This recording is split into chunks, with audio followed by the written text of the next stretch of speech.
तो मित्रों, हमारे पास 2 दिन है, कल और परसों। यहां कई तरह की विधियों का प्रयोग होगा।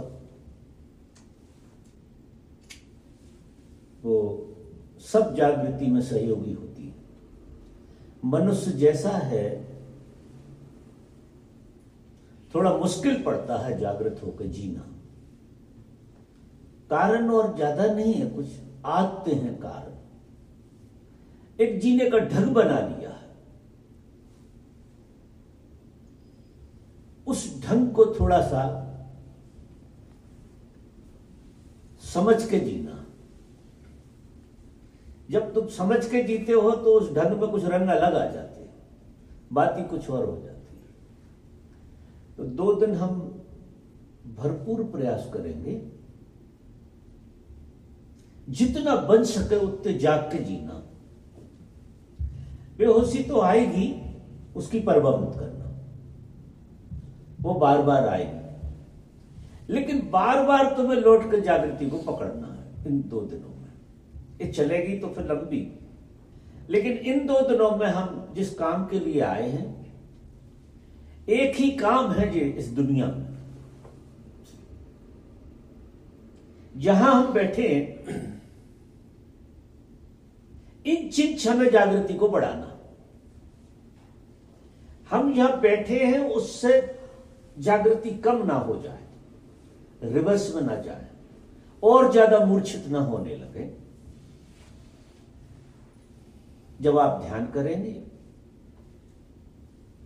कुछ विधियां करेंगे, और जागृति, अकेली विधियां भी काम नहीं करती। मैं आपसे निवेदन करूं, लोग क्या करते हैं कि 1 घंटा का ध्यान कर लिया, जैसे काम निपट गया, तो वो बात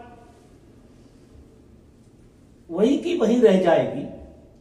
वो आपकी 1 घंटे की होकर रह जाएगी। इसके बाद आप अपनी दुनिया में लौट जाओगे।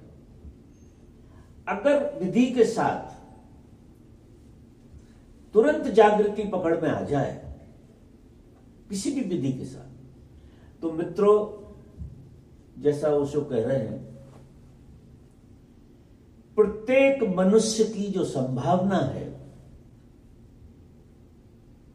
वो इसी जीवन में पूर्ण जागृत होने की है। इसको किसी तरह से हमको रोकना नहीं है। जैसे हम कहते हैं कि संस्कार हैं, हमारे संस्कार हैं, शायद ये हमारे काम की चीज नहीं है। इस तरह की बहुत सारी दकियानूसी बातें हम अपने पे लाद लेते हैं, और जब इतनी चीजें लादे होते तो हमारा कॉन्फिडेंस खो जाता है खुद के ऊपर। तो ओशो जैसा कह रहे हैं, मैं भी आपसे ऐसा कहता हूं, हर जीवन जागृत होने के लिए है। आपको जन्म जो मिला है,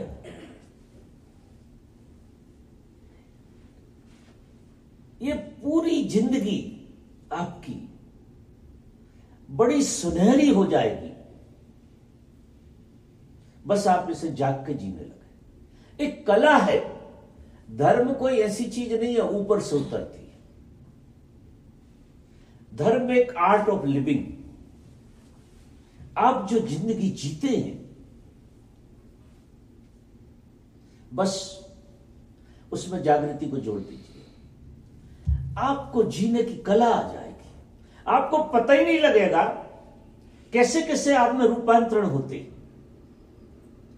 कैसी कैसी दकियानूसी बातों में हम समय और एनर्जी नष्ट करते रहते हैं।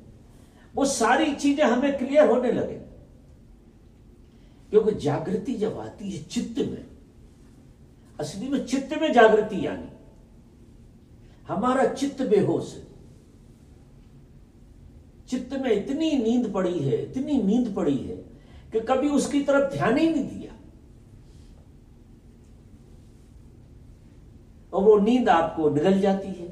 उसमें सपने चलते रहते हैं, फिर सपने की दुनिया को हम जीते रहते हैं। और सपने की दुनिया से हाथ में कुछ आता नहीं है, हम वहीं के वहीं खड़े रहते हैं, क्योंकि स्वप्न से आप कुछ ले नहीं सकते। अगर उसी घटना को जागृत होकर जियोगे तो वो घटना के गुणधर्म बदल, वो क्या करेगी? स्वप्न की दुनिया आपको थकाती है, जागृत दुनिया आपको जिलाती है। आप रोज रोज रिच होंगे, रोज। और मजा तो जिंदगी में जब है जब हम कल से ज्यादा आज धनी हो जाए। बाहर के जगत में भी लोग जीते हैं थोड़े बहुत सुख के लिए, तो वो सुख उन्हें तभी आता है जब वो रोज रोज धनी होते। अगर रोज रोज गरीब हो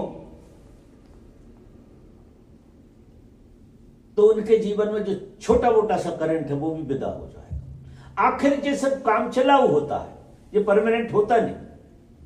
लेकिन ये जो जागृति वाला सूत्र है, ये उस तरह से रिच नहीं करता। इसमें तो पूरे कोई चीज ऐसी नहीं आ गई है कि जो चली जाएगी। धन तो आ गया चला जाएगा, वो रिचनेस किस काम की? क्योंकि जो चीज आई है वो चली जाएगी। लेकिन ये जागृति ऐसी है कि तुम्हें बदलती है, और जब तुम बदल गए तो पलट नहीं सकती। जितनी जागृति को तुम जियोगे उतने तुम जागृत होगे। धनी कहने की बात है कि कोई धनी होता है, कोई धनी नहीं होता, लेकिन जागृत होता है। जागृति ही एक ऐसी चीज है जो तुम हो सकते हो। ना तो तुम गरीब हो सकते, ना तुम धनी हो सकते, ना तुम पापी हो सकते, ना तुम पुण्यात्मा हो सकते, कुछ भी नहीं हो सकते। अगर होने वाली कोई चीज है तुम्हारे जीवन में तो वो है जागृति। तुम जागृत हो सकते हो, और वही संभावना लेके हम सब लोग यहां इकट्ठे हुए हैं। वही प्रयोग चलेंगे यहां। तो मित्रों, ज्यादा से ज्यादा यहां से हम जागृत होकर जाएं, हमारे चित्त की कुछ नींद टूटे, हमारे अंतस में कुछ नया पैदा हो, वो हम लेके जाएं। वो आपकी सच्ची अमीरी, क्योंकि अमीरी तो होने में है, किसी वजह से होने में नहीं। बड़ा विचित्र खेल है। आप सीधे अमीर हो सकते हैं, लेकिन होके अमीर होंगे, और क्या होके होंगे? जागृत होके। जागृति धीरे धीरे धीरे धीरे आपको आश्चर्य करोगे, परमात्मा बना देती है। तुम परमात्मा हो जाते हो। अभी जैसे तुम हो, मनुष्य हो, जैसे हम हैं, मनुष्य हैं, तो क्या मनुष्य होना भुला सकते हो आप? क्योंकि हो गए। लेकिन इसका जो नेक्स्ट स्टेप है, जब तुम जागृत होगे तो तुम्हारे अंदर अभी एक बैरियर लगा हुआ कि तुम सिर्फ मनुष्य हो। लेकिन जागृति अगर तुम्हारी सद गई, बढ़ गई, और तुम जब जागृत होते चले गए तो तुम परमात्मा हो जाओ। और इतने ही परमात्मा हो गए जितना मनुष्य होना अनुभव कर रहे हो। वो हम सब संभावना लिए हुए, क्योंकि हमारा अगला स्टेप दूसरा है ही नहीं। प्रकृति ने जहां तक हमें ला दिया, और इसके बाद जो अगली छलांग हमारी लगना है वो परमात्मा होने की छलांग है। और ये आयोजन है, ओशो ने अद्भुत आयोजन रचा है मनुष्य को रूपांतरित करने का। वो किसी तरह का लोभ नहीं देते कि ये करो तो ये मिल जाएगा। ये तो सब तुम्हें कौड़ियां तो मिल ही जाती है। थोड़ा सा श्रम करो, बदमाशी करो, कुछ भी करके कुछ ना कुछ हो जाता तुम्हारा। लेकिन तुम नहीं हो पाते, क्योंकि तुम, मैं दोबारा से कहूं कि तुम और कुछ नहीं हो सकते। ना पापी हो सकते, टिक ही नहीं सकते पापी होने में, न पुण्यात्मा हो सकते, न धनी हो सकते, न गरीब हो सकते। ये तुम्हारा होने का ढंग नहीं है, ये खेल है। तुम सिर्फ जागृत हो सकते हो। और गहरी बात कहूं कि तुम परमात्मा हो सकते हो। जो संभावना तुम लिए ही हो, आधा काम प्रकृति ने कर दिया, तुम्हें परमात्मा की याद से भर दिया, तुम्हें परमात्मा का ख्याल आ गया। अब जागृति जैसे जैसे बढ़ेगी तो ये ख्याल फलेगा, फूलेगा और इतना फल फूल जाएगा कि ये होके मानेगा। तो मित्रों, अभी हम 2 दिन हैं यहां। इन 2 दिनों में थोड़ी मेहनत करना पड़ेगी। मेहनत कोई लकड़ी फाड़ने वाली नहीं है, मेहनत अपने साथ होने वाली है। सूत्र जो है, परम सूत्र है, जो मैं बार बार कहता हूं कि इन 2 दिनों में तुम जितने अपने साथ जी सको, अभी भूल जाओ कौन यहां है कौन वहां। 2 दिन जितना बन सके उतने अपने साथ जीने की कोशिश करना। बार बार तुम्हारा चित्त तुम्हें कल्पनाओं में ले जाएगा, सपनों में ले जाएगा। उन सपनों को झटका मार के तोड़ के अपने में आ जाना। और जितने अपने में जियोगे उतने सपने कम होंगे। और अपने में जीते जीते जीते जीते तुम किसी और लोग के हो जाओगे, जो तुम्हारे भीतर तुम्हारी प्रतीक्षा कर रहा। तो मेरा ऐसा भरोसा है कि आपको ये बात समझ में आ रही होगी। अगर इसमें कोई प्रश्न उपजते हैं, कोई बात उपजती है, तो ये 2 शब्द मैंने अपनी तरफ से कहे, तो आप कुछ पूछेंगे तो मैं आपकी तरफ से कुछ अलग तरह से कहूंगा। वैसे जो आयोजन है वो तो इसी बात का है, घूम फिर के तो हम इधर ही आएंगे। तुम जो भी पूछोगे मैं उस बात को भी यहीं लाऊंगा घुमा के। तो मुझे ज्यादा कुछ आता नहीं है, बस घुमा घुमा के आपकी तरफ लाने का कोई मुझे रस आता है। जब आप अपनी तरफ को बढ़ते हैं तो मुझे बहुत मजा आता है। और मैं आपके साथ जो आया हूं वो इसीलिए आया हूं।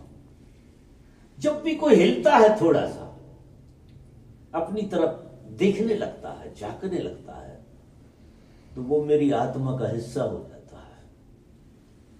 जैसे मेरे भीतर कुछ बात हो रही हो, क्योंकि हम सब अलग अलग नहीं हैं, सब जुड़े हुए। फिर भी आप पूछिए, कोई बात पूछना हो। नहीं, कल तो हमारे प्रश्न उत्तर होंगे, कल तक शायद आपके अंदर कुछ घूम जाएगा, चित्त में आ जाएगा। या सभा समाप्त करूं, क्योंकि मुझे 2 ही चीजें आती हैं ज्यादा। एक तो तुम जितने बैठ सको उतना मैं बिठाऊं तुम, और जितनी बातें पूछो उतनी बताऊं तुम्हें। जिस एंगल से भी पूछोगे वो बताऊंगा, और जितने बैठ सको वो तो मजेदार काम, गजब का काम। फिर उसके लिए ये सब आयोजन करेंगे, अपन अलग अलग विधियों का आयोजन करेंगे। तो जी भर कर लग जाना है, मेरा पुनः इशारा है। क्योंकि ये मौके देखिए बार बार तो आते नहीं है। हमारा आपका संयोग ओशो की कृपा से होता है, उनकी कृपा हो जाती है तो ये संयोग बनता है। बड़ा अच्छा संयोग बना है, मुझे खुशी होती है जब ये संयोग बन जाता है, बहुत प्रीतिकर लगता है। तो ये संयोग आ गया है, हम और आप इकट्ठे हो गए। ओशो की देशना बिल्कुल स्पष्ट है,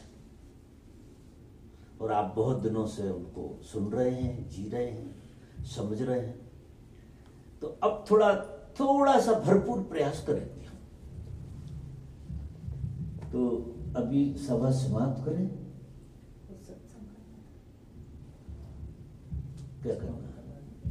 या फिर मित्रों को थोड़ा सा क्या कीर्तन करते हैं। कीर्तन, हाँ कीर्तन जैसा करके थोड़ा सा ओके, एनर्जी बढ़ाते हैं। My favourite. हाँ लेट्स गो स्टैंड अप। हाँ ये मैडम कुछ पूछ रही है। ओ क्वेश्चन है, पूछिए यार। जैसे आपने अभी बताया कि एक दिन अगर हम ध्यान करते हैं तो फिर क्या होता है कि हम अपनी दुनिया में वापस लौट के जाते हैं। जैसे by the end of the week हम यहाँ पे आके ध्यान करते हैं तो वो ध्यान, वो जो जागृत होती है अपने अंदर, एक शक्ति, एक अवेयरनेस जो जागृत होती है, वो धीरे धीरे धीरे करके, जैसे कि मंडे होगा फिर ट्यूसडे होगा तो वेडनेसडे तक वो जो अवेयरनेस है वो फेड हो जाती है। अब ये मुझे समझ में नहीं आता कि मैं इसको थ्रू आउट द टाइम कैसे कंटिन्यू कर सकती हूँ। देखो चीजों को फेल करने की तुम्हारी मास्टरी है। फेल करने में गजब मास्टर, हर चीज को फेल कर देते, इवन परमात्मा को भी फेल कर देते।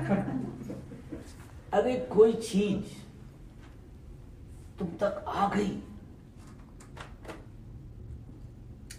एक बड़ी अद्भुत घटना होती है, कुछ स्वाद आ गया, कुछ जागृति का स्वाद,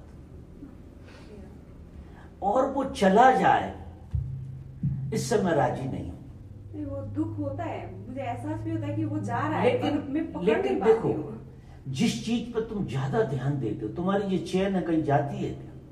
बहुत ध्यान देते हो आप गले में, चेन लगी हुई है, बहुत ध्यान देते हो, हर चीज पे ध्यान देते हो, आपको पता नहीं है आप किन किन चीजों, और जिन चीजों पे हम ध्यान देते हैं वो टिकती हैं। जिस चीज पे ध्यान, अद्भुत अद्भुत केमिस्ट्री है, सबसे बड़ी केमिस्ट्री जो हमारे जीवन में है वो है ध्यान।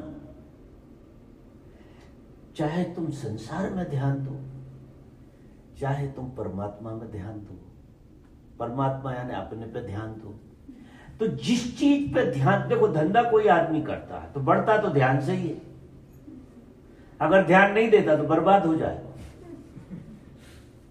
कोई शिक्षक पढ़ाता है, ध्यान नहीं देगा तो बच्चे बिगड़ जाएंगे, बच्चा ध्यान नहीं देता तो पढ़ नहीं सकता। लेकिन ये सब ध्यान बाहर के, ये जो मैं कह रहा हूं ये ध्यान अपने पे देना, समझ रहे मेरी बात? खुद पे इतना ध्यान दो। इस जगत में सबसे ज्यादा मूल्यवान चीज क्या है? तुम हो, सबसे ज्यादा मूल्यवान, जो तुम मानने तैयार नहीं। तुम छोटी छोटी चीजों को इतना मूल्य देते हो कि अपने को छोड़ देते हो। तुम्हारे हाथ से गिलास गिर जाता है ना, हाथ से कांच का या वैसा, जब वो गिरता है तो तुम उसके साथ गिर जाते हो, तुम खड़े होकर नहीं देख पाते उसे। ऐसी छोटी छोटी चीजों से पे इतना जोर से ध्यान जाता है कि हमारा अपने पे से ध्यान निकल जाता। इतने ज्यादा गैर ध्यान में हम जीते, बहुत ज्यादा गैर ध्यान में जीते। और आप कह रहे हो कि आपको कुछ यहां मिल जाता है, अगर मिल गया तो हीरा मिल गया, फिर गांठ गठिया उसे, फिर उसे इतना पकड़ो कि वो खो ना जाए। और ये चीज ऐसी है कि जितना ध्यान दोगे उसी से बढ़ती है। ध्यान एक तरह की ईंधन का काम करता है उस ज्योति को बढ़ाने में। जो परमात्मा तत्व तुम्हारे भीतर है, उस तत्व को निखारने और बढ़ाने में सबसे ज्यादा उपयोगी कोई चीज है वो है ध्यान। तो तुम्हें तुम पे ध्यान देना, खुद पे ध्यान देना। अब तुम्हें जो स्वाद मिला वो स्वाद पे, वो तुम ही हो, वो स्वाद, उस पे ध्यान देना। अगर तुम बचा पाए 2-4 दिन तो वो स्वाद भीतर से बड़ा स्वाद निकालता है। जैसे हम बीमारी को ज्यादा दिन पालते हैं तो बीमारी क्या करती, बड़ी बीमारी निकालती है भीतर से। ज्यादा दिन पालोगे तो ऐसे ही होगा। और ये जो स्वाद है, सबको मिलता है ये स्वाद। बहुत बार हम देखते हैं लोग आते हैं शिविरों में, स्वाद लेकर तो जाते, उनकी कृपा तो होती है, लेकिन उनकी कृपा को हम बचा नहीं पाते, ये दुर्भाग्य है। और उसके लिए आपको कदम कदम पे, जैसे जस पनिहार धरे सिर गागर, कोई चीज भर गई, अब वो बातें करो तुम किसी से, उठो बैठो कुछ भी करो, लेकिन मटकी तो सर के ऊपर ही है ना। अगर ध्यान नहीं दोगे तो मटकी फूटी। अब वो मटकी आपको शायद ज्यादा मूल्यवान लगती है, ये मटकी इतनी मूल्यवान नहीं लग रही। अगर मूल्यवान है तो खो कैसे जाएगी? जो चीज मूल्यवान है वो खो नहीं सकती, अभी तुमने उसका मूल्य नहीं समझा, ऐसे मानो। अगर तुम उसके साथ जीने लगे तो वो अपना मूल्य बताएगी, क्योंकि कोई भी चीज जो आपके भीतर है जब तराशी जाती है तो उसका मूल्य निकलता है। हमें तराशना पड़ता। परमात्मा तुम्हारे भीतर बैठा हुआ, तुमने तराशा नहीं है। जैसे जैसे आप तराशोगे तो वो हीरे में निखार आती है ना, ऐसी परमात्मा निखरेगा तुम्हारे भीतर से। बैठा सबके भीतर है। तराशने की बात, ध्यान तराशना, आप इतना अपना स्वयं होकर जियो, इतने गहरे से अपने को पकड़ के जियो, तो ये चीज नहीं खोना चाहिए, खोएगी ही नहीं। लेकिन हम ध्यान को इधर उधर बहुत लगाते हैं, भगाते हैं। ये धीरे धीरे आएगा, लेकिन जितना बन सके उतने तो ध्यानपूर्ण रहो। हम छोटे छोटे इधर से उठकर जैसे ही लोग बाहर जाते हैं और गप ध्यान इतना बड़ा है उसमें जो सब खो जाता है, उसका रस इतना ज्यादा है। यानी मनुष्य को सबसे ज्यादा रस है बेहोश होने का। मजा देखिए, और ये है होश की यात्रा।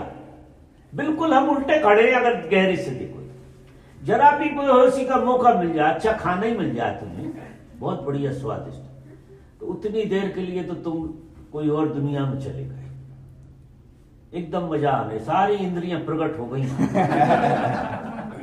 स्वाद की तरफ आपका पूरा ध्यान चला जाएगा। ध्यान बाद में कर ले, ऐसा खेल। तो अगर आप इसे संभालोगे तो ऐसा नहीं होता। फिर आप 2 दिन हमारे साथ जियो, रहो, फिर कोई और सूत्र बताएंगे हमको, इसको बचाएं कैसे। 2 दिन बाद स्वामी जी एक छोटा सा प्रश्न है, लगाइए अब इनको। एक और सवाल। अच्छा, एक और प्रणाम। बोलिए। तो 2 दिन जो हम प्रयोग करेंगे जागृति का, क्या वो साक्षी भाव होना होगा या साक्षी भाव भी हटा दें? क्या? जो 2 दिन जागृति का प्रयोग हम लोग करेंगे, हाँ, उसमें क्या हम साक्षी भाव होना देखो, रखें या साक्षी परिणाम है। साक्षी जो है ऐसी घटना नहीं है कि हम साक्षी हैं। साक्षी तो परिणाम की तरह आता है। आपको बोधपूर्वक रहना, ध्यानपूर्वक रहना क्रिया में, और जब ध्यान आप में गहरा होता है तो साक्षी अपने आप खड़ा हो जाता है। साक्षी का पता लगेगा आपको कि मैं साक्षी। आप मन से साक्षी खड़ा नहीं कर सकते। ये बहुत गड़बड़ करते हैं लोग, कहते हैं कि हम तो साक्षी भाव से रहेंगे, साक्षी भाव से रहेंगे। साक्षी भाव की जगह तुम बोधपूर्ण रहो। बोधपूर्ण का मतलब ये है कि तुम जैसे बैठे हो, देखो तुम ऐसे भी बैठ सकते हो कि जानते हुए बैठे हो अभी, और जब तुम जानते हुए बैठते हो तो गुणधर्म बैठने के बदल जाएंगे, इसी बैठने के गुणधर्म बदल जाएंगे, पूरा गेस्टल्ट बदल जाता है जब हम जानते हुए बैठते। अगर तुम खा रहे हो और जानते हुए खाओ, खाने के गुणधर्म बदल जाएंगे। तो यहां अभी जितना प्रयोग हो रहा है, इस प्रयोग को जाग के करना, जागे हुए करो। जैसे कोई बंदूक लेके खड़ा हो जाता है तो जाग जाते हो कि नहीं? कोई सांप सामने खड़ा हो जाता, आपको नीचे से ऊपर तक करंट रहता है, इतने जागे होते हो कि नहीं? मतलब हम हमेशा इतने सोए हैं कि विपरीत परिस्थितियों में जागते हैं, खतरे में जागते, खतरे। ऐसे सहज रूप से तो हमें सोने की आदत पड़ी। तो अब ये बहुत बड़ा खतरा है। तुम अच्छे से ध्यान करो, सांप एक बार माफ कर देगा। जब ध्यान करोगे तुम तो नस नस जाग जाएगी, इतना भय पकड़ेगा। 100 सांप देख लो, वो अलग, वो भीतर का सारा भय निकलेगा, जागृति फड़फड़ा जाएगी आपके भीतर, सब निकल जाएगा आपका भय में। तो जागृत होकर जीना है, साक्षी स्वभाव है, वो अपने से आएगा। साक्षी की सीधी साधना नहीं हो सकती। ध्यान से शुरू करो, साक्षी पे अंत हो जाता है। साक्षी तो तुम्हें उठते बैठते लगेगा सब साक्षी में चल रहा है। मूल रूप से तो तुम साक्षी में ही खड़े हो, पता नहीं। उसका पता लगाने के लिए ये सारे प्रयोग है। फिर साक्षी झलकेगा उठने बैठने में। आप बिना साक्षी के जैसे कभी थे ही नहीं, ये पता लगेगा। लेकिन शुरू में तो आपको ये प्रयोग करना पड़ेगा। ठीक, साक्षी भाव आए तो उसे आने दें। वो साक्षी भाव जो है वो मुंह से मत कहो। वो साक्षी आएगा तो देख लेना। नहीं, मेहमान के पहले ही आपकी व्याख्या हो गई मेहमान की, तो वो मन से ज्यादा नहीं जाए। वो तो घटता है साक्षी। जब कोई ध्यान करता है तो साक्षी घटता है, पक्की बात है। ठीक, जब भी आप पता है कि आप मन का उपयोग करते हैं, लेकिन जब भी आप ध्यान में होते हैं तो मन से जो आपका जो ट्रांजिशन होता है स्पेस में, आप किस तरह से, मतलब आपका अपने आप ही जाना होता है, फिर अपने आप ही आप आ जाते हो। एक जो होता है ना, आप अभी यहाँ बैठे हम कब ध्यान में स्पेस में निकल गया, आपको पता नहीं मुझे नहीं पता कि ये होता कैसे है। वो बड़ा मुश्किल है कहना, कहा नहीं जा सकता। इसलिए मैं हमेशा ही शरीर के बाहर होता हूँ, मैं शरीर में हूँ ही नहीं। और शरीर की गतिविधि का, सारी चीजों का मात्र दृष्टा हूँ।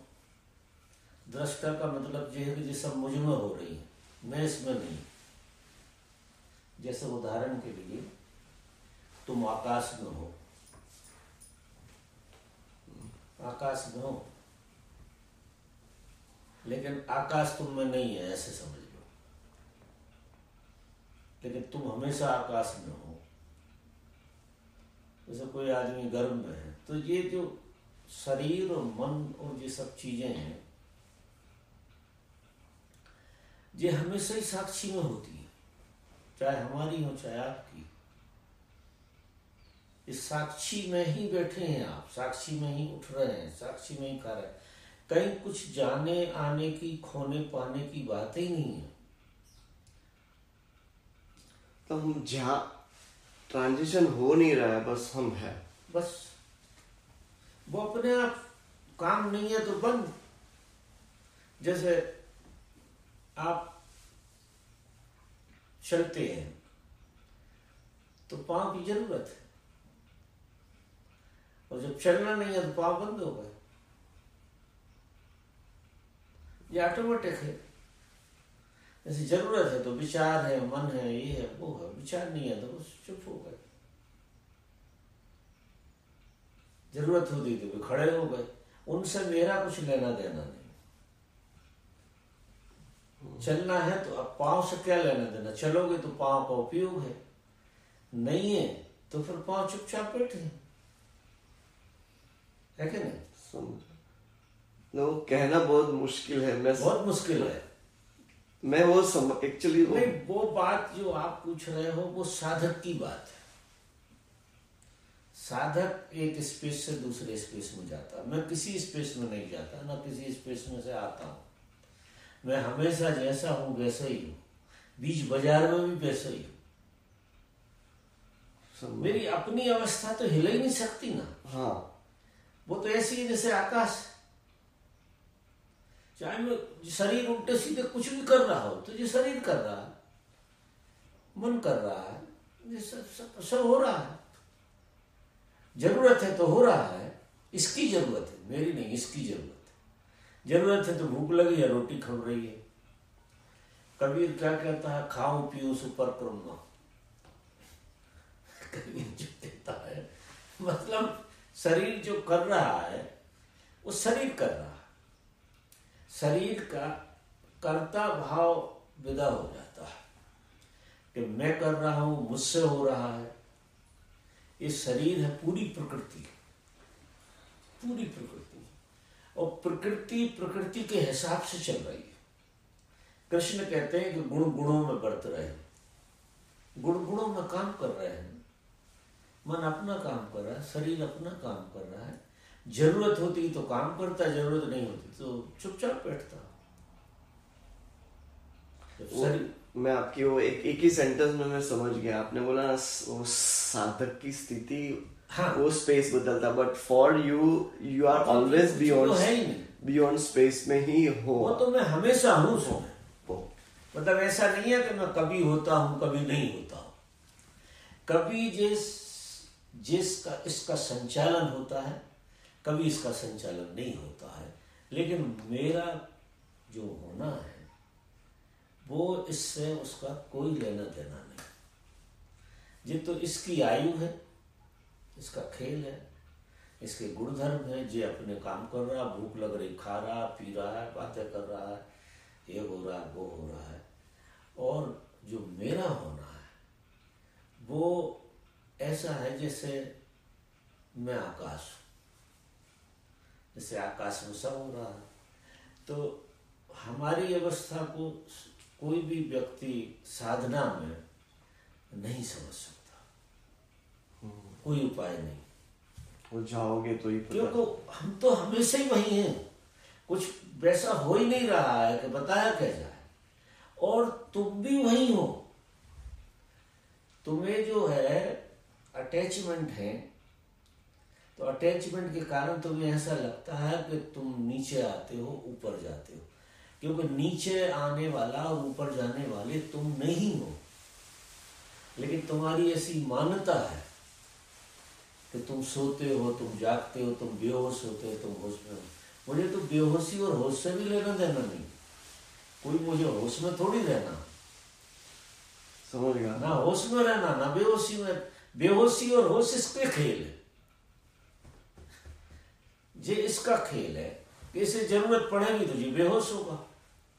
और आप जो अवस्था है वो आप उसको स्थिति भी नहीं कह सकते नहीं, कुछ भी मतलब। हाँ, मैं समझ रहा हूँ एग्जैक्टली। वो बिल्कुल ऐसी बात है, वो तो आप कहने का प्रयास कर रहा हूं। मतलब ये तो कोई समझ ही नहीं सकता। बड़ी मुश्किल है मेरी अपनी अवस्था को समझना, क्योंकि मैं शरीर के लेवल पे सब डायमेंशन है शरीर में, नीचे से लगा के ऊपर तक के। लेकिन जो शरीर के मन के, और ये एक तो अलग रचना है, जो रचना ही अलग, ये खेल खिलौने वाली रचना है। जैसे आप नींद से बाहर आए तो एक अलग रचना है, और नींद में चले गए तो और रचना। तो ये जो है हमारी रचना, जैसे हमें पता ही है कि नींद के बाहर आ गए हैं, फिर भी हमें जो मालूम है सब कुछ कि ये ऐसा है। नींद भी उसी में आती है। फिर सोना जागना, ये तीनों अवस्थाएं, जागृति, स्वप्न और सुसुप्ति, सोना, इन तीनों अवस्थाओं के मैं बाहर हूं। ना मैं सोता हूं, ना मैं जागता हूं, ना मैं बोलता हूं, ना मैं सुनता हूं। शरीर सुनता है, शरीर बोलता है, शरीर सोता है, शरीर जागता है, शरीर खाता है, शरीर पीता है। ऐसी अवस्था तुम्हारी लिए है। न तुम खा रहे, न पी रहे, न कुछ, और ये सब जिसमें हो रहा समझते मतलब पता है।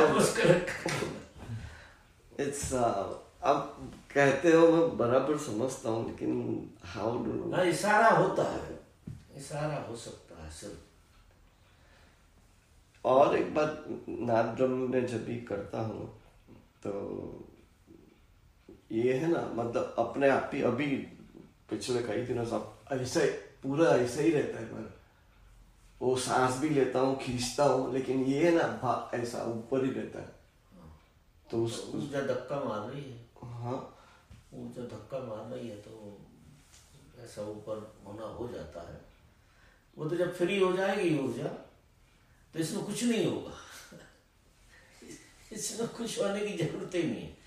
जब आपका कर्ता बुद्धि से पूरा का पूरा निकलना हो जाएगा। तो जैसे आपको कुछ हो ही नहीं रहा। मैं इसीलिए बता रहा हूँ कि मुझे ये ऑब्जर्व हो रहा है, मैं जान आप तो एक चीज करो कि जो हो रहा है वो तुम नहीं हो, जो हो रहा है वो तुम नहीं हो, तुम केवल देखने वाले हो रहा शरीर को, मन को, भाव को, लेकिन तुम्हें नहीं हो रहा। तुम्हें कुछ हो ही नहीं सकता। लेकिन जब होता है तो हमें क्या लगता है, हमें हो रहा है, क्योंकि कर्ता बुद्धि काम कर रही है। तो अच्छी बुरी चीजें कहाँ हो रहा है, ऊपर जा रहा है, नीचे आ रहा है, ये सब प्रकृति का गुणधर्म। प्रकृति क्या कर रही है कि ये अनिवन हो गया है। ध्यान एक काम करता है कि इसको बहुत सही कर देता है। तो इसमें जो गलत ऊर्जा जहाँ फंसी है वहां से निकल के अपने अपने जो सही जगह पे होना चाहिए वो सही जगह पे पहुंच जाती है ध्यान से। और जब ये सही जगह पे पहुंच जाती है तो आप फ्री हो जाते हैं। अभी क्या हो रहा है कि अपन साधना कर रहे हैं तो सेटिंग चल रही है, समझ रहे हैं? हाँ। तो ऐसा होगा, वैसा होगा, कुछ भी होगा, ये सेटिंग है। ये एनर्जी अपने को सेट कर रही है। समझ गया। इसमें जो अनशन हो गई है बातों से, इससे उससे, सारी साधना का मतलब भी ये है कि इसमें एनर्जी की सेटिंग हो जाए। और जब वो पूरी सेटिंग हो जाएगी तो आपको पता भी नहीं लगेगा कि ये क्या है। आप जैसे हो ही नहीं, ऐसी स्थिति हो जाए, क्योंकि आपका कर्ता बुद्धि आप में से निकल गई। फिर इसमें जो क्रिया होगी तो क्रिया की वजह से इसका पता लगेगा शरीर का, शरीर को लगेगा। तुम तो बाहर ही रहोगे शरीर को। लेकिन अनिवन कुछ भी नहीं है। जब अनिवन नहीं होता तो शरीर भी नाम मात्र जैसा रह जाता। शरीर का पता आपको जब लगेगा जब कोई अड़चन होगी, कांटा लग जाए, ये हो जाए, वैसे पता ही नहीं लगेगा। ऐसा लगेगा कि ये हवा पानी है। इसकी जब सेटिंग हो जाती है तो ये तो अभी अपन को सेटिंग नहीं है, इस वजह से ये ऐसा लग रहा। और एनर्जी धीरे धीरे, सारी साधना का मतलब है धीरे धीरे करते करते सेटलमेंट आ गया। जहां जो विजाती चीज थी वो निकल गई, सजाती चीज थी वो पहुंच गई। जब वो चीज हो जाती है तो शरीर का बोध ना के बराबर रह जाता, सिर्फ एहसास होता है कि शरीर है। लेकिन आप शरीर है ये तो बिल्कुल साफ बात हो गई कि है ही नहीं। और शरीर को भी शरीर का बोध दुख सुख में ही होता है, ऐसे नहीं होता। ऐसे बैठे हो आपको कोई शरीर का बड़ा भारी बोध हो रहा हो, ऐसा नहीं। आप फ्री बैठे हैं, बिल्कुल फ्री बैठे, इतने विश्राम में, इतने विश्राम। क्योंकि विश्राम तो अनशन होने की वजह से नहीं है। तो शरीर तो चला जाता है विश्राम में, पूर्ण विश्राम में, पूर्ण रिलैक्स में चला जाता है। और तुम हो साक्षी। अच्छा देखो, तो सारी साधना शरीर को विश्राम में लाने की है। शरीर जैसे ही विश्राम में आएगा तो आपको साफ हो जाएगा कि मैं तो साक्षी हूं। क्योंकि वहां करने नहीं है ना कुछ, ना सुधारने ना बिगाड़ने। हाँ। वो सब चीज सेट हो गई। अब जब सुधारने बिगाड़ने हो तो आपका क्या काम? इस घर में कोई काम ही ना हो करने के लिए तो आपको कोई काम नहीं है। सब देखो आप इसे जियो, बस, इसके अलावा कुछ नहीं। इसलिए साधना अनिवार्य है। साधना वहां तक जरूरी है जहां तक आपकी एनर्जी का सेटलमेंट नहीं हो जाता। और सेटलमेंट जैसे ही हुआ कि आप होते ही नहीं है, ऐसे मान लो। आप शरीर होते हुए भी शरीर नहीं होते हैं, मन होते हुए, क्योंकि सब सेट हो गया। जो चीज को जहां पहुंचना चाहिए वो चीज वहां पहुंच गई। समझ रहे हो? और ये सारी साधना, चाहे आप जो आप ध्यान कर रहे हो, ये हो, चाहे कुंडली ध्यान हो, चाहे ये हो, चाहे, जब तक इसकी सेटिंग नहीं होती तब तक एक दिन का भी गड़बड़ है तो आपको पता लगता है। सो कुछ स्थिति तक हम लोग फ्री होते हैं। हाँ, मतलब हमको पता है कि ये विधिवत चीजें हो रही है। हाँ। कुछ स्थिति तक। फिर उसके बाद we have to just awaiting mode में प्रतीक्षा। हाँ, वो पता नहीं लगेगा क्योंकि वो कोई हमेशा ही थोड़ी होता रहता है। जितनी देर आज काम होना उतनी देर हो गया और आप फ्री हो गए। हाँ। तो ध्यान में भी आप बैठोगे तो जब तक सेटिंग नहीं हो रही आपकी तब तक आपको पता लगता है। हाँ। जैसे ही शरीर की सेटिंग हुई आप बाहर हो जाएंगे, आप साक्षी हो जाएंगे। फिर भी पूरी नहीं हुई है सेटिंग तो शरीर में फिर आना हो, फिर धीरे धीरे करते करते करते रोज ध्यान कर रहे हैं तो धीरे धीरे ग्राफ बढ़ता चला जाए और बढ़ते बढ़ते एक बार सर के ऊपर निकल गई बात, अंगूठे से लगा के यहाँ तक की पूरी सेटिंग आ गई। उस दिन से आप अपने को शरीर कभी नहीं मानेंगे, आप साक्षी रहेंगे, क्योंकि इसमें दोष होने की वजह से इसका एहसास होता है। मन में दोष है तो मन का एहसास होता है, दोष की वजह से पता लगता है, स्वास्थ्य की वजह से पता कैसे लग सकता है? हाँ, समझ। जैसे स्वस्थ आदमी को शरीर का बोध नहीं होता है, ये तो एक अलग तरह का स्वास्थ्य है, और वो स्वास्थ्य तो बिल्कुल ही अलग स्वास्थ्य है। मतलब इसका मतलब अगर पता चल रहा है तो हमारे शरीर में या मन में अशुद्धि अभी अशुद्धि है, बस बची है, बस अशुद्धि है, इसलिए उसका बोध हो रहा है। और वो धीरे धीरे करते करते करते करते आपकी लाइन बिल्कुल। तो साधना का अपना मजा है, क्योंकि साधना आपको यानी आपको तो नहीं, शरीर को ही और मन को निखार रही है। आप तो शुद्ध हैं ही। हाँ, हाँ, आप तो 100% शुद्ध हैं, आपकी शुद्धि में तो कोई कमी है ही नहीं। वो तो प्रत्येक आदमी शुद्ध है, उसे तो अशुद्ध किया ही नहीं जा सकता। मन और शरीर जो है प्रकृति से निकले हैं, तो प्रकृति की बहुत जड़ें इनमें फंसी हुई है। तो सब साधना इनकी प्रकृति की जड़ों को तोड़ तोड़ कर आकाशी करती है। समझ। तो आप पूरे शरीर आपका आकाशी जैसे ही हुआ तो बोध खत्म हुआ। तो ग्रेविटी जितनी पकड़े रहती है उतना शरीर का ज्यादा बोध रहता है, विचार है, भाव है। जब ये सब शांत ध्यान में इसका पता भी लगने लगता है, लेकिन क्या है कि 100% शुद्धि नहीं हुई तो अपन लौट के वहीं आ जाते हैं। तो रोज रोज करना है, ग्राफ रोज रोज बढ़ता है। एक ध्यान ऐसा नहीं है जिससे आपका विकास ना होता हो। एक सांस ऐसी नहीं है जो जागृति में देखी हो उसका उपयोग ना होता हो। जागृति में जो सांस हम देखते हैं वही हमारे काम आती है। गैर जागृति में जो सांस लेते हैं वो हमारे काम में नहीं आ रही, वो व्यर्थ जा रही। ऐसे मान लो, जो हम जागृति में नहीं लेते वो प्रकृति के आयोजन में जा रही, प्रकृति के संघर्ष में जा रही है। जो भी कृत्य कर रहे हैं अगर उसमें बोध हो गया वही काम, वो काम में है। हाँ। माने ये आपने क्या किया कि आपने जिस पूरे को संभाल लिया। होश एक ऐसी चीज है जो उसको संभाल लेती है पूरा, और वही काम की चीज है दुनिया में। दुनिया की कोई भी चीज आपके काम की नहीं है होश को छोड़। होश जहां जहां खड़ा होता है वो पूंजी आपकी बढ़ रही है। पूंजी क्या बढ़ रही है? आप शुद्ध हो रहे हैं, आप मुक्त हो रहे हैं। इसलिए ध्यान की बड़ी महिमा है। ध्यान साधारण घटना नहीं है, अद्भुत घटना है। ये तो अपने पता ही नहीं था। अगर ये परमात्मा ना उतरे तो मर जाते आरती उतारता है, कुछ नहीं होने वाला था। वो तो ये परमात्मा ने कोई ऐसी समझ दे दी, कहां से कैसे योग बन गया, जो भी हुआ हो, कोई पुराने संबंध जो भी कहो, कि ये ध्यान की बातें समझ में आना बड़ी मुश्किल है। और उसका मूल कि वो करता क्या है। तो अब ये करता है वो तो तुम्हें पता लगता है, रोज ध्यान में बैठते हो तो कुछ रोज हो रहा है, तो उससे पता तो लगता है कि कुछ हो रहा है। लेकिन जब तक शुद्ध हो ही नहीं जाओगे तब तक वो अशुद्धि भी खाई जाएगी। वो घेर लेती है, कभी कभी इतनी घेर लेती है जैसे फीका कर देती। ऐसा चलता रहता है।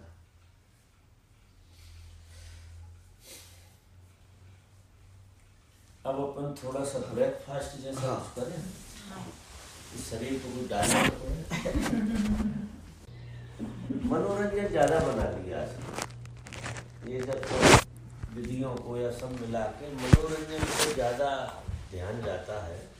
उसका जो टेस्ट है सही, वो उसकी नेक पकड़ में आना चाहिए। वो नेक पकड़ में नहीं आती है, वो मनोरंजन में चल जाता है। तो उतना ही टाइम होता है लोगों के पास, 2-3 घंटे। शिविरों में भी मनोरंजन का खेल बहुत है, जहाँ उछल कूद हो जाए, मनोरंजन हो जाए।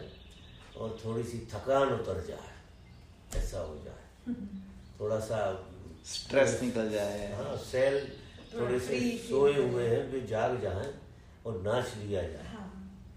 और वो बाद में वो चीज़ जो है ना, वो ऐसा लगता है कि थक गए घर जाके, उस समय अच्छी लगती है क्योंकि आप रिलीज तो कर ही रहे हैं एनर्जी, उसका टेस्ट पकड़ में थोड़ी आता, बहुत जागृति चाहिए उसमें नाचो आप, कोई दिक्कत नहीं, लेकिन आप इतने जागृत हो कि स्पेस पर खड़े हो अपने, फिर नृत्य हो रहा हो आपका, तो मजा अलग है। फिर आप थकेंगे नहीं, आप इतने डूब जाएंगे अपने में, नृत्य के बाद सारी ऊर्जा आप पे बरस जाएगी। लेकिन सब अपने अपने हिसाब से ड्रामा चलता है। तो आज वो भैया आया, वो अपने हिसाब से इतना उलझ गया है, वो मतलब वो मर नहीं रहा, ये बड़ी बात है, इतना दुखी है। आधा पागल जैसा, आधा पागल हो गया। हाँ, आधा पागल है वो पत्नी कह रही है कि आप ये बता दो मुझे तो कि ऐसी स्थिति में से कोई आपके यहाँ से बाहर आया है? आपके यहाँ तो बहुत लोग आते रहते हैं। उनका लोग तो आते ही मेरे पास बहुत सारे, तो इनको जो हो गया है कि और इन्हें हमने पहले देखा है, हमें इतना तकलीफ हो रही है जिसका कोई हिसाब नहीं। इस ढंग से हमारे साथ व्यवहार था, रहते थे बच्चों के साथ, अब बस सुबह चिड़चिड़ीपन के और कुछ है ही नहीं, और रोते ही रहते हैं, मतलब दुख बहुत भर गए। ऐसा कभी कभी होता है बाबा, जो कोई ऐसे अनुभव आ जाते हैं और जीवन में नहीं, वो ऑटोमेटिक चले जाए, उनका इतना दुख नहीं होता है। आप काट दो किसी, उसने कोई मादक दवाई इतनी जबरदस्त ले ली, असली में उसका क्या था कि सेक्सुअलिटी उसकी गलत हो गई थी। तो वो कहता था मैं फाल्ट हो जाता हूँ, इमीडिएट फाल्ट होता हूँ, और पत्नी मेरी साथ में, आप करेंगे। तो कोई मिल गया गुरु उन्हें, वो जो कल आया था वही गुरु था। वो सफेद सफेद सा दिख रहा था ना, दोनों कानों में बुटिया पहनी थी, कानों में वो कुछ पहना है। उसने कोई ऐसी दवाई बता दी कि ये दवाई खा ले तो गजब हो जाएगा, घोड़ा हो जाएगा। तो उसे घोड़ा बना दिया, अब वो घोड़ा ही हो गया। हालत खराब हो गई। घोड़े ने सारी ऊर्जा घोड़े में डाल दी, घोड़े जैसी दवाई खा ली, कोई सत्यानाश हो गई।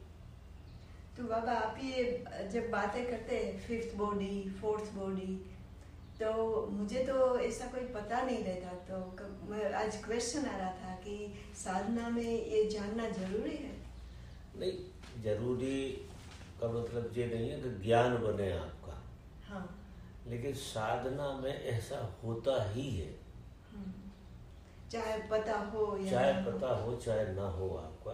असली में क्या होता है कि पहले शरीर से चौथे शरीर की यात्रा में अप डाउन है, आपको बोध नहीं होता आप कब चौथे शरीर में होते हैं। आप चौथे में भी होते हैं, तीसरे में भी होते हैं, दूसरे में भी होते हैं, और पहले में भी होते हैं। और जब कोई आदमी मेरे प्रेम में हो जाता है और मेरे सत्संग में जरा ठीक से लाइन अप हो जाता है, तो वो पांचवे को छूने लगता है। उस समय ऐसे होता है कि आप चौथे में खड़े और पांचवें से जुड़ गए, और आदमी को सबसे ज्यादा मजा उसी में आता है, चौथे में पहुंचे और पांच को आप बरसने लगे उस पर, तो सब लोग जुड़ जाते हैं करीब करीब। अब उसका विज्ञान जो है सबके समझ में नहीं आया, तो अप डाउन होते हैं, अप डाउन की वजह से वो समझ में नहीं आता। कभी लगता है कि अपनी तो यात्रा शुरू ही नहीं हुई, ऐसा लगता है कभी कभी, और कभी कभी लगता है कि यार अब यही है, वो जब गजब का हो गया तो आप चौथे पे है, और जब लगता है कि लल्लू हो गए तो आप आ गए पहले दूसरे। तो ये अप डाउन है, और वो बैरियर उसमें यूँ नहीं है कि वो एक ही मकान की 4 मंजिल है, तो आप कभी दूसरी मंजिल पे चले गए, तीसरी पे, लेकिन मकान तो एक ही है, और उसका आने जाना वाला रास्ता भी बना हुआ है, तो आप नीचे भी चले जाते हैं। नीचे की कोई चीज जैसी दिखी आपको तो तुरंत उतर के आप नीचे आ जाते हैं। ऊपर की कोई चीज दिखी आपको, किसी का सत्संग चल रहा हो या ओशो को सुन लिया, तो वो ऊपर की चीज आपको ऊपर उठा देती है, तो आप चढ़ के ऊपर चले जाते हो, उसका रास्ता बना हुआ ऊपर नीचे जाने का। लेकिन वो है एक ही मत। चौथे शरीर के बाद आदमी जो क्रॉस करता है वहां से रिटर्न नहीं होती, वहां से फिर वो उससे नीचे के शरीरों को देखता है और तभी विज्ञान पकड़ में आता है। ये यहाँ विज्ञान पकड़ में नहीं आएगा। जब तुम पहुंच जाते हो शिखर पे, तो फिर शिखर से आपको दिखाई देता है कि नीचे क्या क्या चीज है। जब तक 5वें में नहीं जाता कोई आदमी, तब तक ये शरीरों का विज्ञान समझ में नहीं आएगा। 5वें में चढ़ गए आप, तो फिर अपने आप ख्याल में आने लगा कि ये चीज है, ये चीज है, पूरा विज्ञान समझ में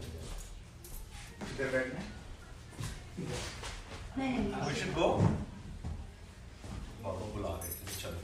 अच्छा टाइम हो गया। हाँ जी। हाँ वो 6 बजे उनका है खाली करने का।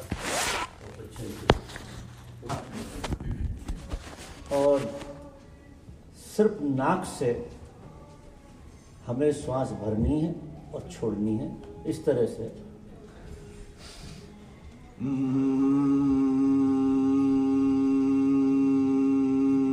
गुंजार करना है, और गुंजार जोर से करना है, ऐसा नहीं ऐसे करना है। जितना बन सके उतना आप गुंजन कीजिए, बिल्कुल आपके तार झंझना जाए, ऐसा गुंजन कीजिए। पूरी श्वास को खींचिए और फिर सांस को पूरी नाक के द्वारा गुंजन करते हुए बाहर निकालिए। जब तक निकालिए जब तक आपकी पेट अंदर न घुसने लगे। पूरी सांस निकालिए, फिर खींचिए, फिर निकालिए। ये 30 मिनट का प्रयोग रहेगा लगातार। आंख बंद रहेगी, मुंह बंद रहेगा और 30 मिनट सिर्फ गुंजन करना। दूसरे चरण में हम हथेलियों को ऊपर रखेंगे, इस तरह से ही बता रहे हैं, नाभि पे। और एक साइकिल बनाएंगे। आगे की तरफ हथेलियों को ले जाएंगे ऐसे, और इस तरह से बहुत धीरे धीरे धीरे धीरे करते करते करते करते जहां से हमने शुरू किया था वहां साइकिल पूरा हो जाए, नाभि के पास ही ले आए। इस 7.5 मिनट में एक साइकिल पूरा करना है। बहुत मोहब्बत से करना है, धैर्य से करना है और होश से करना है। ये पूरा ही प्रयोग होश का है। अगर इस प्रयोग में आप नाद को करते हुए सुन सकें तो ये कई गुना ज्यादा प्रभावी हो जाएगा। जैसे आप नाद कर रहे हैं, इस ध्वनि को आप सुन भी रहे हैं। जब आप इस ध्वनि को सुनेंगे तो आपका जो दिमाग है वो इधर उधर नहीं भागेगा, अपनी जगह पर रहेगा। बड़े क्रांतिकारी परिणाम होते हैं। लोग सिर्फ गुंजन करते हैं, सुनते नहीं है। साथ में सुनोगे तो तुम मौजूद ज्यादा होगे, अपने में बहुत मौजूदगी बढ़ जाएगी। तो आप इस नाद को करते हुए सुनेंगे। दूसरे चरण में जो हाथ करेंगे 7.5 मिनट में, ये तीसरा चरण है। दूसरे चरण में हाथ ऐसे रहेंगे और इस तरह से घूमेंगे दोनों हाथ। लेकिन ये सारा साइकिल 7.5 मिनट में होना चाहिए। और तीसरे चरण में आपको फिर पीछे की तरफ ले जाना, ऐसे ले जाना और फिर ऐसे लाना, ऐसे। देखिए पहले चरण में आपसे कुछ निकल रहा है जो आप बाहर फेंक रहे हैं, तो हाथ ऐसे होंगे, क्योंकि आपसे जो भी आपका अचरा कचरा है पहले चरण में वो सब पिघल गया है। तो फिर आपका दूसरे चरण में वो सारा कचरा अस्तित्व में जा रहा, फेंक रहे हैं आप। अस्तित्व बड़ा करुणावान है, वो सब आपकी नेगेटिविटी ले लेगा। बहुत मोहब्बत से जितना अंधेरा है सब निकलेगा आपके भीतर से। ऐसा भाव भी करेंगे कि हमारे सब विकार बाहर फेंक रहे हैं हाथों के द्वारा। ये बहुत मूल्यवान बात है इसमें। फिर जब तीसरे चरण में आएंगे तो जो भी अस्तित्व में श्रेष्ठ है वो आप लेने की कोशिश कर रहे हैं। तो जैसे कोई चीज को हम ऐसे खींचते हैं ना अपनी तरफ, इस तरह से अपनी तरफ खींचते हुए और नाभि के पास दोनों हाथ जमाएंगे तो आपको नाभि में जो स्पंदन आएगा, कुछ मजेदार बात हो जाएगी, कुछ आप में जैसे प्रवेश कर गया नाभि के द्वारा। तो ये 3 चरण हुए। फिर चौथे चरण में हमको बैठे तो ज्यादा अच्छा है, लोग जल्दी लेट जाते हैं, मैं चाहता हूं कि बैठे तो ज्यादा अच्छा। और बैठ के जो भीतर हो रहा है बस उसको देखना, मात्र देखना। चौथे चरण के बाद कंटिन्यूटी में हम 1 घंटा और बैठेंगे, वो साइलेंट सिटिंग कहलाएगी। उसमें आपको बोधपूर्वक बैठना है। आपसे बिना किसी साधन के न बने तो श्वास के प्रति जागरूक होकर बैठना। आपकी श्वास आ रही है, जा रही है, इसको देखते हुए आपको बैठना। तो ये 2 घंटे का प्रयोग होगा।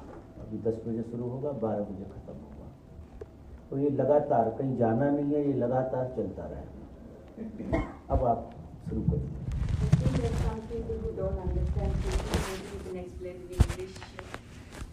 Who didn't understand? आपने समझा नहीं?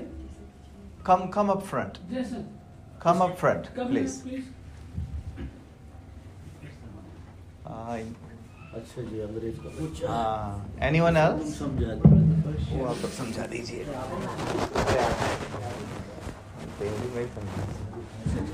All right.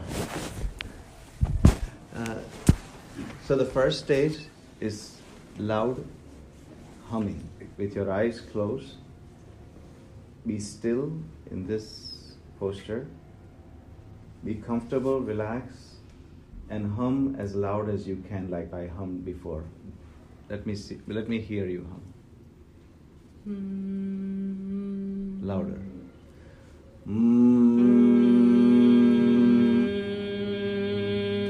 Let me hear you hum. Sound by Okay. notes. Make a sound like this. No, not by mouth. No, उसमें से आवाज ही नहीं निकल रही है बाबा। हाँ? एक बार बता दे, बाद में वो कर पट। ठीक। Hum loud. That's 30 minutes of humming.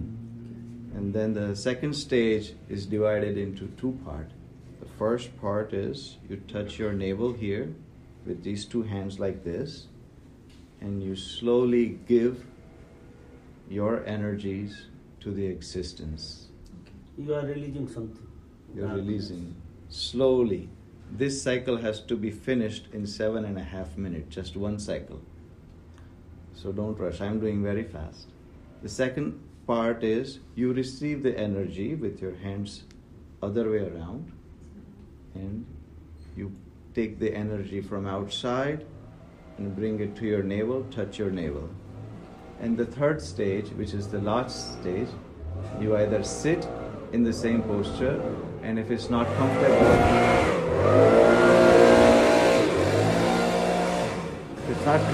you lie down.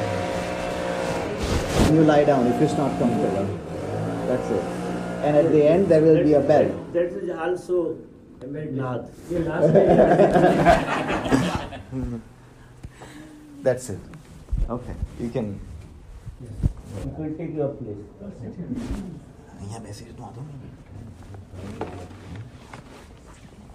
I don't rent.